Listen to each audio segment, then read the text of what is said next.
Good morning to you. It's 4 a.m. on this Thursday, January the 13th, and here are today's top headlines. Paying tribute to a fallen hero. Friends, family, and fellow officers come together to remember slain LAPD officer Fernando Arroyos. And expanding access. Governor Newsom highlights his pandemic emergency response package as he pays a visit to a South LA testing site. Plus, face-to-face with a predator, a hiker's close encounter with a mountain lion, and how he scared off the animal. Early edition of the Ktla Dt. Yeah, kitty, kitty. Morning news starts right now.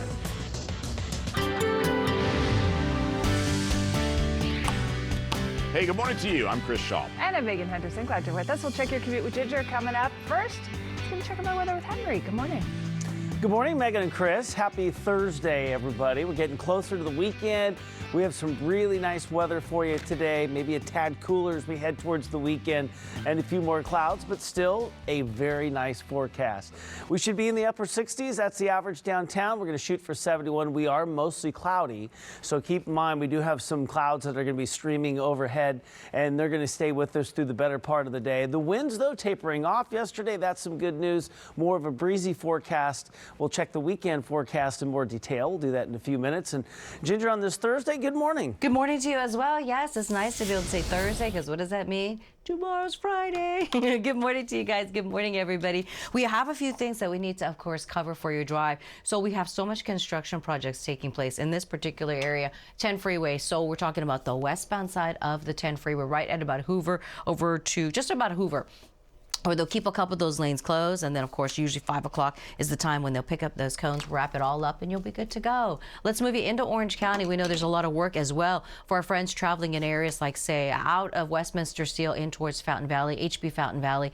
So far the drive looks really quiet, free-flowing, open, but it is a situation where I always warn everybody, you have to be careful, take it slow in these open roads. No fog to speak of, not too much in terms of winds as well. So it's actually a really, really nice ride all around. We'll keep our eyes on all these things for everybody on this Friday Eve. I'll send it back to you, Megan and Chris.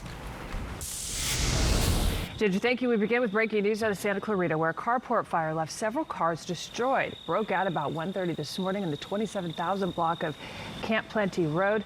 When firefighters arrived, they found 8 cars fully engulfed. Some residents were told to evacuate. It took them about 30 minutes to put out the flames. No injuries were reported. The cause is under investigation.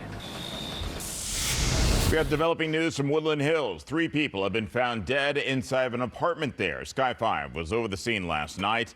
The LAPD says the bodies were found at about 7:45 in the 22,100 block of Victory Boulevard near Topanga Canyon Boulevard.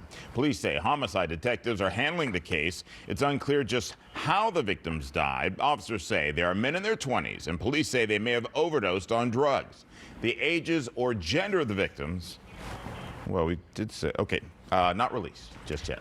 A vigil was held to remember a fallen police officer who was shot and killed during an attempted robbery. Yeah, it came after police announced the arrest of 4 people connected to the killing. Ktla Dt.'s Carlos Herrera live now at the LAPD's Olympic Division in the Pico Union area with more. Carlos, good morning.